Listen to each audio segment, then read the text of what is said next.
Hi there, everybody. My name is Kate, and welcome to my channel, Trinergy Awakens Naturally. Please forgive me. My cat and I seem to be having a little argument right as I started with this about who's going to use this space. And wow, she's really getting in deep with, wanting some headbutting and to be seen right now, which is so timely because the reason that I make this video is to talk more about the polyvagal system and the nervous system response to trauma, etc.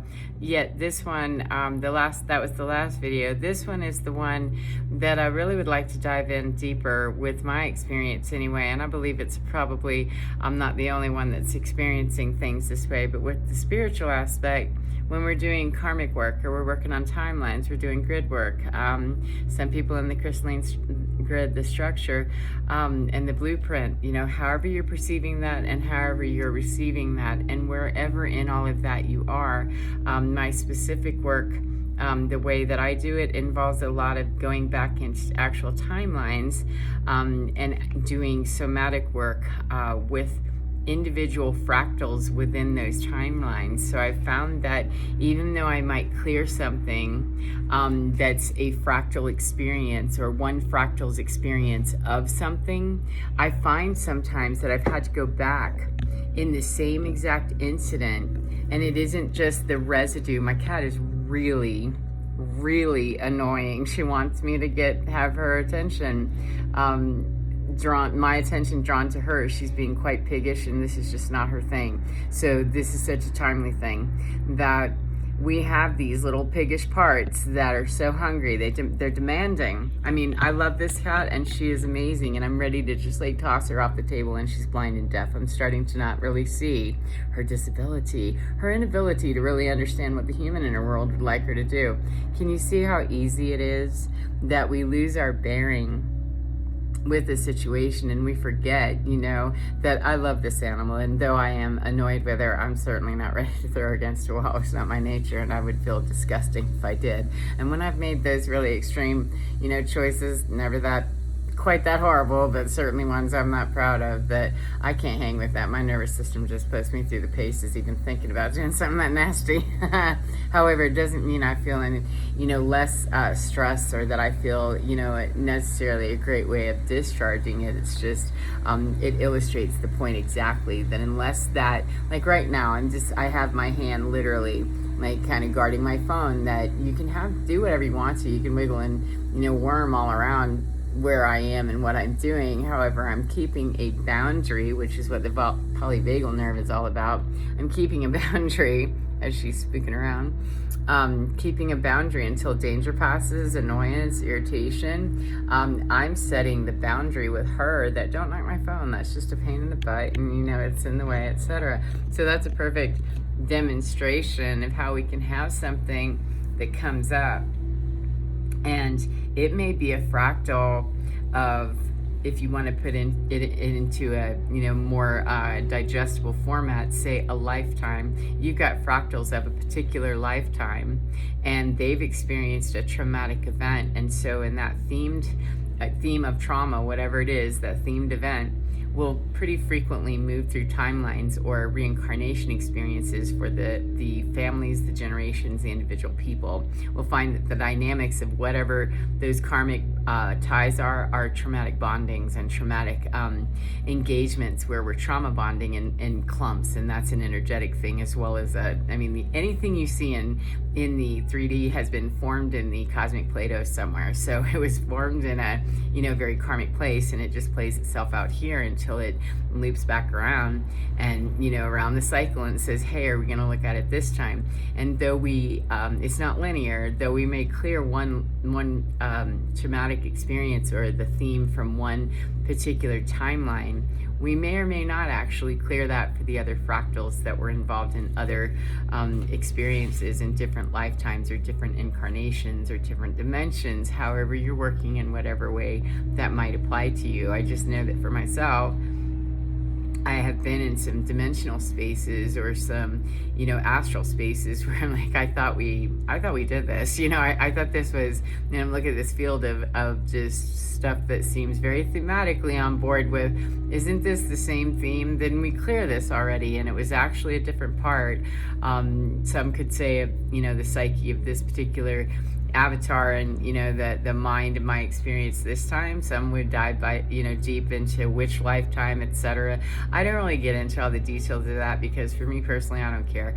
I just want to work with the immediate, what's the need, and I will speak to that part of me. I'm very much into the internal family systems and the integration of all those fractals. I'm simply saying that in the somatic work, I found that not only can I move through with the polyvagal support and the somatic release to back each other up, and really, be very consciously choosing throughout the day how to stay with that very calm, state of being, that I can often clear one field. However, I find for the more traumatic themes, especially as a generational curse breaker, a true speaker, one of those types, those come with even more baggage, most of the time in my experience and in, speaking to other people who do similar work, that people that are tasked, before they get here with that idea of, I'm going to help my family to break this horrible, karmic bond that we're in, this curse, this generational trauma that we're passing from, family to family to family, generation to generation to generation, then we can oftentimes, as I've seen for myself and I have, talked to other people, it's not so uncommon to find that, oh yeah, there's some other time, where I'm going to really be kind of in this same space, with myself and how I feel, and yet none of this looks the same, and yet it's vaguely familiar. So we might be tapping in. Used to take a depth hypnosis session, or a shamanic journey, perhaps, or some very intense, psychedelic experiences. That it used to take that threshold for people to be able to get, through the veil and be able to see the quantum field. I like to narrow things down into the simple, you're just seeing the field. The illusion of it couldn't possibly be that, we're losing that. And so we're able to see, the actual data, if you will, differently. I don't think there's any veil as in that, there's some big giant cloud or something literally.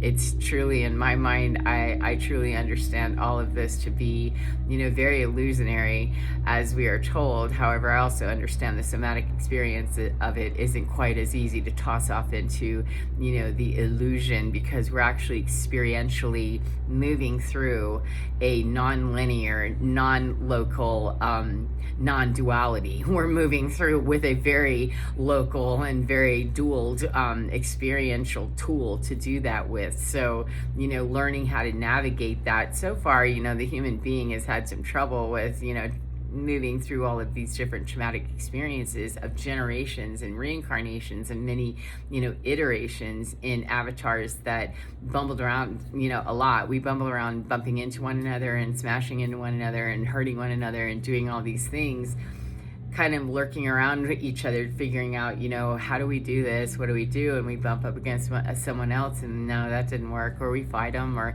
we're simply trying to identify ourselves. And when we've identified ourselves in one plane of existence, for as long as there's unidentified fields elsewhere, the soul will seek to do that. For most people, excuse me, let me qualify that. Most people that are tuned in and are ready for that kind of, travel, everybody can attain that if that's where they can actually realistically get, and they do actually get. Will everyone get there? Obviously not. They already haven't.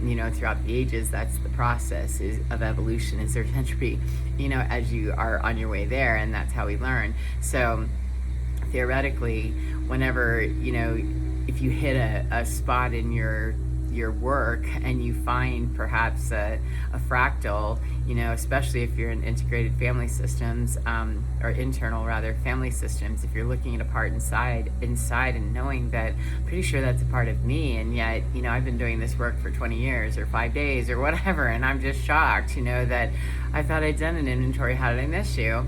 That maybe bleed through. For me, it's often just, it's a bleed through from a whole other dimensional understanding, whether I want to contextually place that into, what reincarnation, all the details. I personally, that's not my bag, and I don't do it because I don't care. What costume you were wearing in the last, horrible show you closed in. I'm okay with not knowing any of the details. If you're okay with, just come on in here and have a seat, put your feet up, and, rest and join the rest of us, especially the newer ones that are just now joining on. All you little fractals, get together, come on, and have some soothing time, and let's get into a very sacred space where everybody feels very safe. And for me, I also, in part of the work that I do with the somatic system, my system, and in working with other people, especially I work with horses specifically quite a bit because they can hold that heart-mind coherence very well. However, working with people who might not understand that there's way more than just a few lifetimes you may know about. Many people come with a whole lot more than they absolutely, way more, than what they can possibly even conceive. We all, I think, are geared that way. However, I do believe there are some that they reach a certain threshold and they think, okay, I've seen all the spooky of the spooky, and then they're quite, shocked whenever some other gift opens up and they go, oh my God. I know for me personally, 15 years ago, I couldn't imagine what people were talking about when they'd say, you just can't even, once you get in there and you see, and I didn't know what they meant. I thought, well, my life seems pretty, 11 seems pretty basic and boring, and, and yet I wasn't making the tie that I'm looking for engagement right here in my immediate traumatized environment where none of my little fractals are together in one experience, much less across a, numerous playing fields or numerous planes of existence or, dimensional understandings of myself. If I haven't cleared enough out of the way for that not to be the dominant theme, then I'm always going to be answering to that on whatever part of the onion I'm on, it doesn't matter. 1144. If I'm that traumatized thematically through 12 lifetimes and I have not worked on that or gotten to that one yet, it'll come up until I do. I mean, it's a system that will heal itself if it's acknowledged and understood and managed as if it was acknowledged, managed, and understood. It's just that we don't do that frequently. It takes a whole lot of narrative to tell someone that they have a reincarnation story. Now, 1212, I don't personally, I don't put a lot of time or energy into reincarnation stories for myself. If other people want to tell me what they think their experience is, that's not my job. Even as, with shamanic stuff, is that it's not my job. Truly, it's not in the shamanic work that I do and that I have done. And maybe I'll do in the future, it'll change. However, for what I've done so far in the spiritual side of the house, I've never been really asked to take people into what was their reincarnation stories because I don't fully support, and therefore it's not right for me to incorporate in my work that I don't support telling people that you have to go and visit reincarnation issues, because there are more direct routes to divine energy that can bypass, and I don't mean spiritually bypass, I mean bypass as into an observation point. You can take a little elevator, through more direct routes to poke through that veil crap and, to move through the lack of clarity. There are stronger understandings I've found for myself, and other people, how they assess it, I don't know, but I know for myself, I found stronger access to more high power ability to look at and see and really be aware of the energetic spectrum of what I was looking at by skipping, having to contextualize it in any way whatsoever. Whether, is this another planet? Is this another, lifetime? Is this a dimension? How is this figure in this, particular rendering in front of me now in this astral space? Who is this? Who is this? How does that relate to today? That became less and less important, and it actually freed up my mind to not be bothered with the dialogue I was beginning to have, eating myself with, I wonder what that is. Well, what about that? And then pulling all of that forward to wonder what kind of theme it is in my life today and all of that. And I just asked one day, do I have to do all this bullshit? It seems like really busy work, that's just a lot of, I feel like I should be writing stuff down about shit I really can't verify, and it's really, I'm finding this to be a bother. And when I went inside, that my team was very happy to say, well, good for you personally, Kate, at least, that if other people do what they do, that please allow them to just have their space and allow yourself to have the space. More importantly, because I used to be a real comparison shopper, I must not be doing it right, but allow everybody to just believe what they believe and just know that there are times when we can skip, the whole story, because it's not necessary.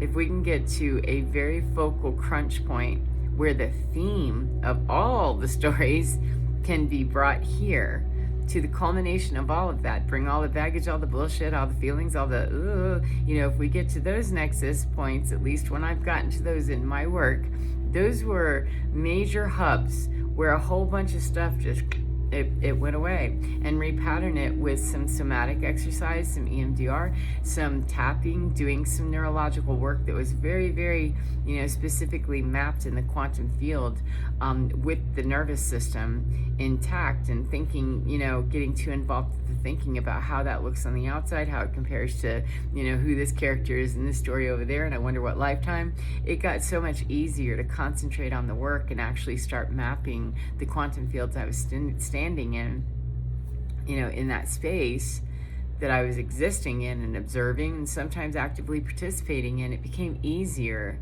to let go of the structure of what was going on at all times, because it was really unnecessary. The whole point is to go with flow, become an improv master, and move outside the realm of believing that reincarnation is necessary. It is not. It is a story, and it is a vehicle through which many people have gotten trapped, and it's not one that's worked for me ever. I always understood that is the standard issue for a lot of woo-woo folks just like me. However, I always used to think, well, what's the point of that? Why don't you just skip it and get right over to the other side? Well, you got to work on it, like it's a Where's Waldo on all the terrible stuff you've done.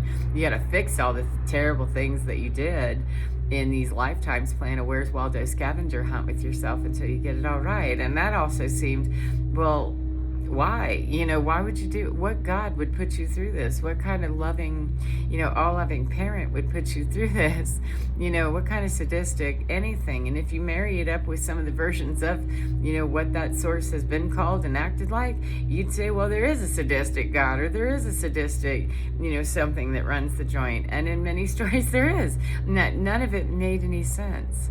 So mapping through multiple fields of dimensional understandings, if you put no context on it, to me it made a lot of sense, and it made healing move a whole lot faster. It didn't mean I cried less. It meant I cried less often about the same thing. It means that I had more potent, powerful, excruciating sometimes. However, I don't think the smaller ones were, the pain that had to be dealt with was the pain that had to be dealt with. If I smashed my finger in the door 12 times, and just because I find a better way to help the recovery process doesn't mean that smashing my finger in the door didn't hurt to begin with. It just means I'm going to have the more resilience and ability to, clear that injury faster, and probably really change my technique about how I'm moving around in my world, and possibly smashing my finger more than a couple of times. However, the residue of that having already happened a few billion times across whatever avatar experience, crap, we could be clearing maybe a whole field of stuff for a lifetime, just for this lifetime. For some of us, we've lived in that kind of trauma. There are people out there that their life was nothing but that, start to finish. So, when we take away the heat of having to look at why we're here, what we're doing, why is this again, when we quit finding ways to berate ourselves, or find a reason why we're wrong, or find a reason why we don't add up to what other people are doing, or we don't add up to the story, if none of that stuff is making sense to you, perhaps consider just putting it out there, that, hey, how do I feel about this? What does this mean to me? Do I need to be doing this? Because when I asked and I said, if I don't have to be carrying other people's burden, take that shit and put it somewhere where it belongs, not return to sender. I'm not into that crap. But it made sense to me that if I'm carrying debt for ancestors, family, or anything like that, that is not rightfully mine, that I've just picked up and walked off with because that's what I was trained to do, go ahead and take all that bullshit back. I don't want it. Or take it and transmute it. Go ahead and take it. And I asked my team to please remove that, have that removed, and put that where it's best aligned for the good of all, period. And then stand in that and believe that, and got to where I really felt that and believed that enough that people ask me, well, you can't just do that, why not? My life is significantly better by finding a better way to heal. I didn't say don't heal or find a shortcut. What I said was find the most coherent and proficient way to do that. If the universe was anything at all in its mechanicalness, is that the system itself is flawless. It runs very smoothly, and it runs very exactingly because it runs on a balance. So the system itself is incredibly efficient. It's a matter of we're the ones that have a little bit of trouble overlaying the emotional body on top of that system. Because our emotional body being dysregulated and angry and traumatized does not navigate the smooth of that very well. We want to exact our own balance by getting back at people, or we want to live in a power differential where we feel like we can meet the best needs of that terrorized parts, those fractals across many lifetimes, this lifetime, whatever, all the bundle of that messy, kind of fractalized, fractured pieces of us, pieces of other people. We got fractals all over the place, and some of us have little attachments on us of bundles of fractals of fright and stuff that's looking like this and going boogaloo, and it's attached to us here. Or we have an addiction that's a type of an attachment, and we just have all these different things happening, and we're looking for the way. And for me personally, it became necessary to say this has to be the way, because I don't have any more brain space. I don't have any more bandwidth to try to keep looking for the right way. Just sit down and get consistent with something, Kate. We'll keep working with you, okay? Just sit down and do something and keep consistently doing that thing that you're going to either always clear. No, I'm not subscribing to that programming anymore. No, thank you. Keep doing that. And then when you hit a wall with it, let's talk. Or we're going to go into every single reincarnation story. Commit to something. Essentially, commit to something, because your energy's scattered around looking for other scattered parts, thinking you're going to find everybody and form into one part by being a scatter looking for other scatter. You have to find whole looking for other, pieces ready to be whole, because fractals don't make a whole anything when they don't understand what whole is to begin with.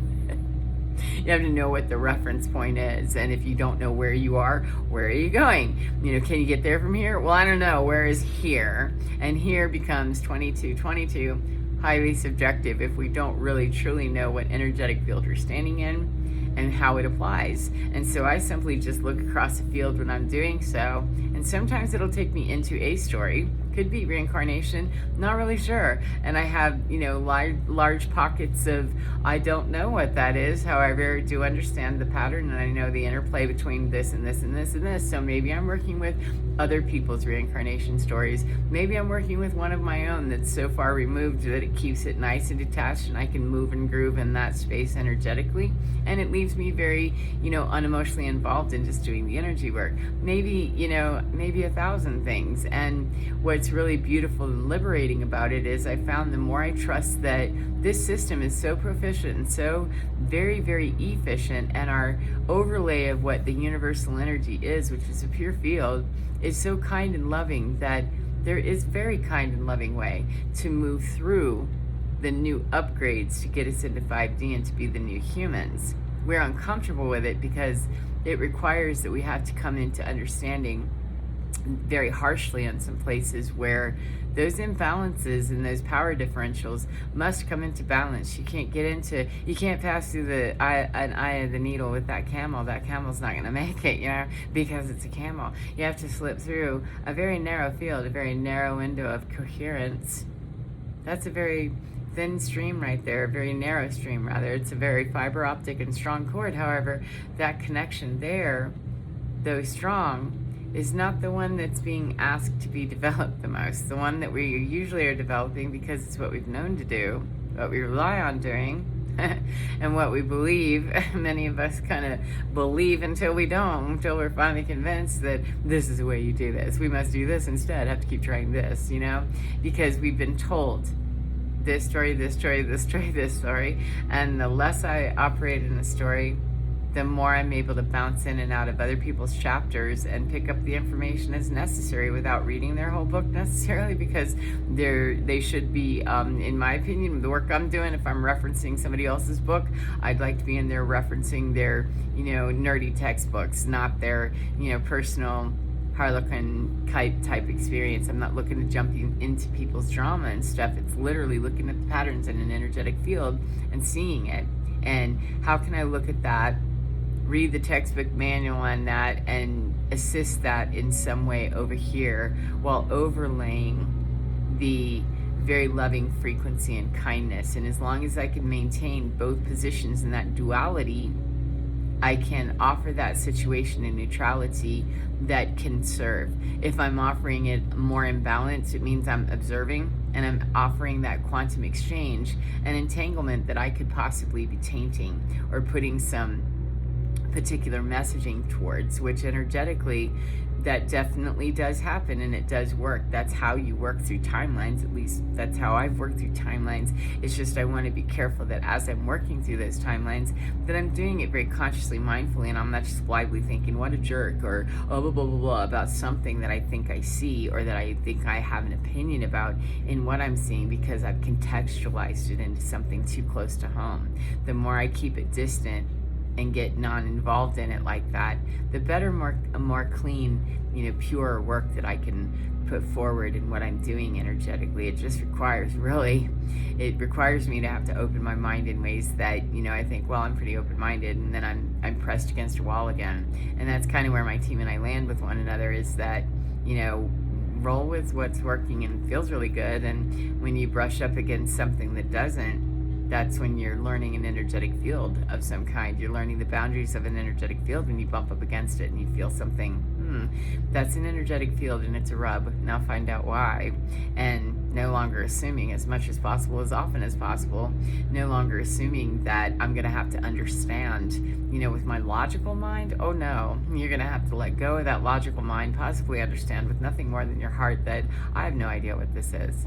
I just know that as I sit here and I do this, okay, I move this way, I do some somatic release, maybe I do a little dancing, maybe I'll do a little voo, maybe I do nothing, maybe I go read a book or, watch comedy. Maybe I move in ways that really just keep helping me bump up against stuff until I find my right here, and I'm good to go for as long as that lasts, and then I'm gonna, okay, that's maybe, okay, well, we're going over here, and then we're going to need to kind of move over here now. And it's a flexibility of being able to move, moment to moment, hour to hour, however long you're able to stay in that coherence and be moving in the now. There aren't going to be moments. It's going to be a way of life and just a meditative experience that if you were going to be looked at from the outside and observed, somebody might say, wow, where have you been for the last 6 hours? And you could genuinely say, nowhere and everywhere, all at the same time. Bob, what have you been doing? What you been up to? Probably something far more linear if you noticed you missing. So anyway, that was a whole lot of gobbledygook that I'm not sure. I know when I'm, seeing it and dealing with it, I understand it. However, I don't know that other people necessarily understand, and I don't know how other people necessarily process their information. Many of us, we kind of have our systems and they're similar. However, I found people with fascinating ways that they're designing their own understanding for themselves, that, you have your own wisdom. When you speak to that, then you can come up and, with your own plan of a red cardinal is always going to mean this to me. Or, how about we build a system? I personally built mine with my team and said, look, I need some stuff that makes sense here, because humans are logical creatures, and let's work with the needs of the human. That the human mind really likes to have deets and, wants to know stuff. So I feed my mind with stuff that I'm allowed to, that is really supportive of how I get all kinds of techniques for how to support the nervous system. Why don't you get nerdy with that? Find out the science side of that. And then in those spaces where things don't make sense, we're going to revert to, yeah, the lower brain got this. That's the one that really understands the emotional content.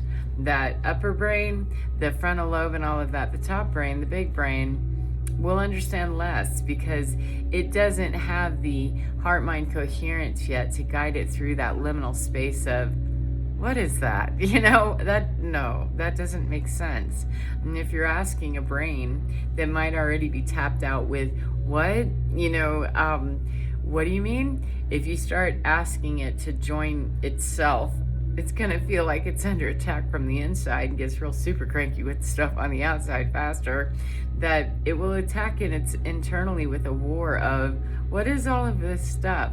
Because one side of us does understand the lower gut and all of this vagal stuff, that knows very well emotionally. It's been there for millions of years. It was the first to start, that, oh, okay, I'm feeling my way through this, and this is how I'm navigating my environment, is through that energetic field, and I associate that with feelings. I associate that with words like knot in stomach, or sense of peace and well-being, or warmth in my heart, or restriction in my neck.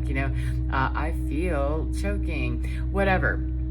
So it's where we started our communication, and then eventually we kind of got up here and got frontal lobe with stuff and started communicating through that, and forgot that, without this being on and this being connected, we're going to have some janky activity, and there's probably some backlog on all of it. And if we don't need to interview every single, character that's coming out of every one of those little, second-rate movies or B-rated movies, or off, way the hell off Broadway shows, if we don't have to actually watch every one of those and put our, critique on every single one, then why would we? Why don't we get to the one that, why don't you bring me that full story? All those terrible little, you finally wrote a story that was a culmination of all the bad stuff there off Broadway, then let's go bring that and bring it on stage. Let's see what you got here. And then watch just enough of it to see, okay, I've got all the information I need, I'm good.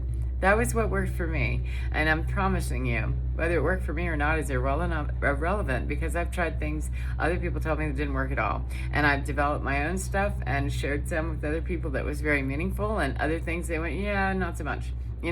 So it's about not just not just the assumption that only your story will work, only your design of your system, only. It will work if you're only one that does it, and you're the only input. It will work. However, there are faster ways by looking at, there's some similarities and some patterns for other things that pretty consistently work for general public. Let me see if I can try that first. And so we can eliminate a lot of, stuff by being able to combine, not just trusting everything outside of us 100%, and not leaving it at only having to be able to trust our own selves 100%. We'll always understand that we can trust ourselves 100%.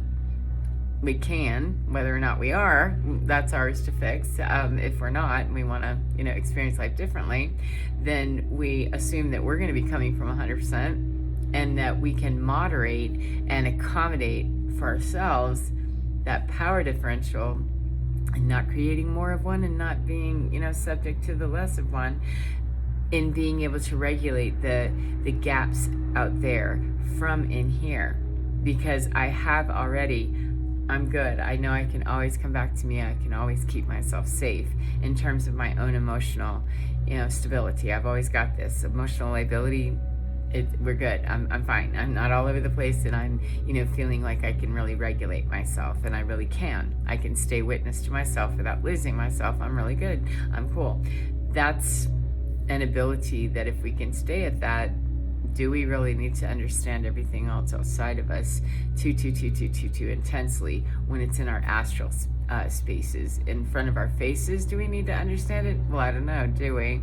I find that most everything that I look at when I start to feel confused in some way or another that's not my business. That's something a radio station's trying to scramble itself. Stop looking at that and stop paying attention to it. And if I'm drawn back to it again, repeatedly, okay, then that's a fuzzy, because it's asking me to, take a look at it. That's a more streamlined approach than is to go with it. However, to start right off the bat with analyzing everything all the time, no thank you.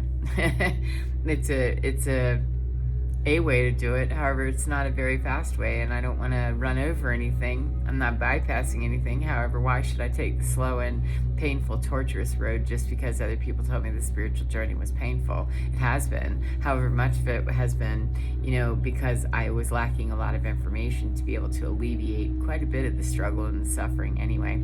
However, figured it out now, ready to share the knowledge with whoever wants to know, and it might work with, go for it. The worst thing can happen whenever I try someone's suggestion is I vet it through myself first that, yeah, no, that's not going to work, and I could already tell my gut is going, no, don't do that. Or it's saying, hey, that might be worth investigating. And that's how I move with my life. I don't let people outside nearly as much influence my yes or my no.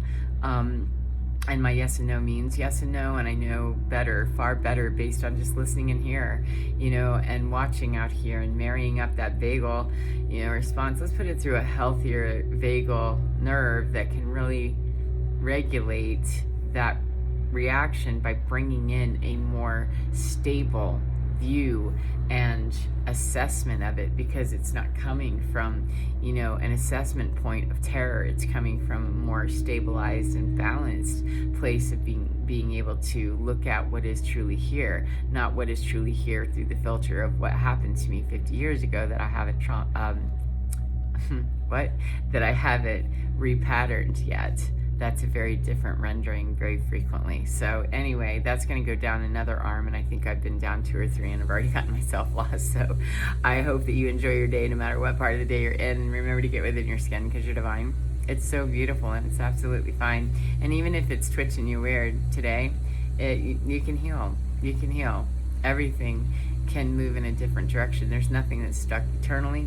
Only in that thought, only in that paradigm, and only in that structure. And we may have to wait a little to move through, and finally feel the immediate relief that our mind would like to have. However, we can begin making change just by shifting the perspective. That's an immediate change right there that we just want to have.